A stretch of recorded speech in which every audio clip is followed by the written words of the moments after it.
I worked with Indigenous peoples in Africa and Canada, the United States, and New Zealand. Very rarely, with not much so much in Australia, although I interacted with a few Aboriginal leaders.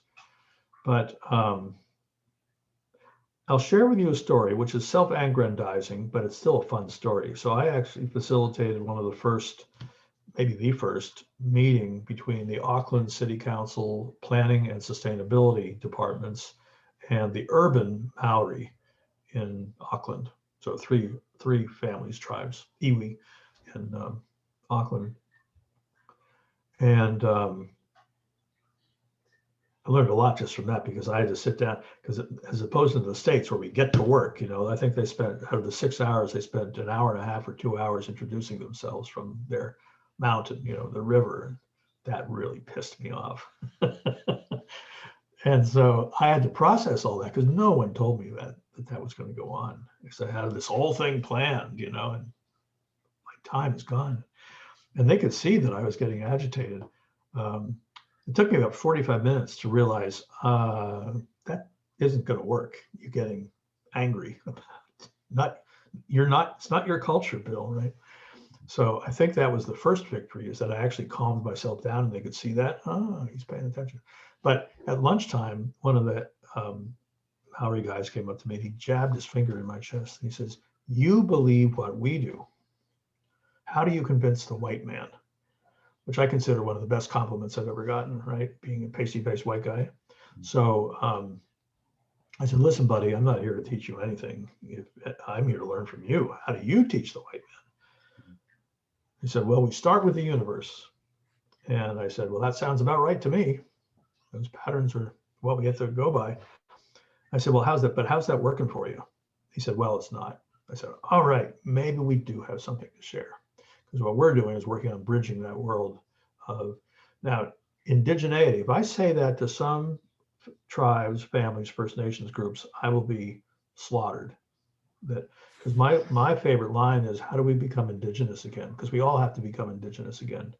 Now, an Aboriginal, Ann Pauline, said to me, "We're all indigenous to the planet. So nobody's not indigenous. You just have to decide where your home is." It's usually the colonial oppressors that are more reactive to us using the word indigenous than the First Nations people. But in Canada, there's this, I'm telling you the story for a reason, so I'll get to that. Mm-hmm. In Canada, there's many tribes who are First Nations people who are so bitter, and rightfully so, that they want you to feel agony first. And my question to them is, okay, how long? I've already cried those tears. How long do we have to do this? And are you judging us? Can we just get together? The Waitaha people in New Zealand, one of the grandmothers said to me, and I'm going to quote, let's see, what she said, because it's rough language.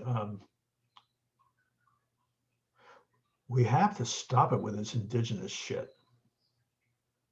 Now, she's an indigenous elder. And I said, "Yeah, I said, what's that about?" I said, "I kind of agree." She said, "No, we got too much work to do. We're not separate, right?"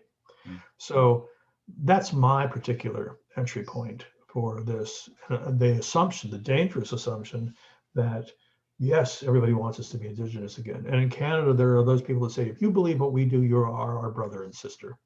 But there are others who say, "No, you do not have the right to do that."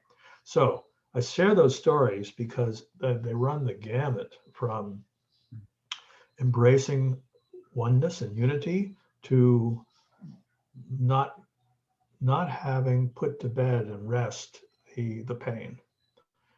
And we have to be very careful. And another Maori woman said, we were in this kind of similar discussion, and she looked at one of her other Maori brethren, and she said, "Your tribe, your iwi, almost made my tribe go extinct, 300 years ago. So don't give me this colonial bullshit. You're colonial on us." So I think it's important that we allow these conversations to happen, and none of us, including many indigenous peoples, can throw a stone without.